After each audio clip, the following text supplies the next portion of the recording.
Ինքներս մեզ հաղթելով գրքի հեղինակը Բագրատ arczepiskopos Գալստանյանն է։ Հրատարակիչը Նյումեկ սահմանափակ պատասխանատվությամբ ընկերությունը։ Շնորհանդեսն օրեր առաջ տեղի ունեցավ առանց Սրբազան հոր ներկայության։ Գրքի առաջին երկու գլուխները ներառում են հոդվածներ Սրբազանի նախորդ Ավետյաց երկրի տեսիլքով եւ Միտք եւ բանք գրքերից։ Շարունակության մեջ հեղինակի հոդվածներն են զրույցները պետություն եկեղեցի ազգ միասնության մասին։ Գիրքը տարբեր բնագավառներում առաջացած խոչընդոտների լուծումներ է առաջարկում, խարսխված քրիստոնեական արժեհամակարգի վրա։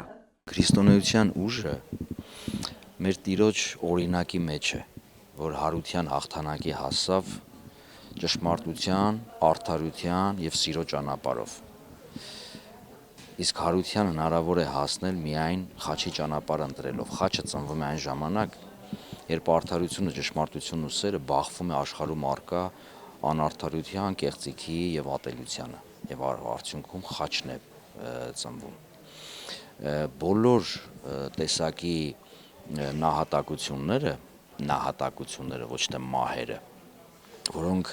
ինքնազոհաբերման սկզբունքով են արվել հանուն հայրենիքի, հանուն հավատի, հանուն սրբությունների, դրանք ուժեղ մարդկանց սխրանքներ են, իսկ դա հատուկ է քրիստոնեությանը, մեր Տիրոջ ճանապարհին, եւ հետեւաբար լինել քրիստոնյա նշանակում է չվախենալ հետևել մեր Տիրոջը Հիսուս Քրիստոսին, որ անցավ խաչի ճանապարհով հասնելու հարութենական հաղթանակին։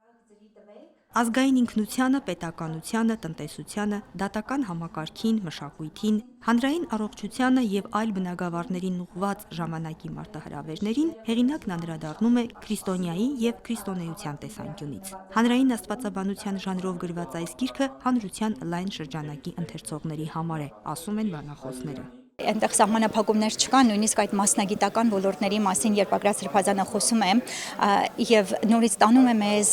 դարերի խորքը, բերում է մեր օրեր, այսպես, եւ գիտեք, այն մոտեցումները, որ առաջարկվում են, այնքան իրական, այնքան կիրառելի են այսօր,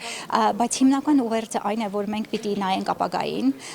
մենք պիտի մտածենք մեր իղձերի մասին։ Բագրատ Սրբազանը մեկ անգամ չի ասել, որ մեր իղձերը, մեր երազանքները շատ ավելին են, քան մեր սահմանափակ թվով ապրած տարիները, ըստ գիրքը մեջ ամփոփված է այդ գաղափարը։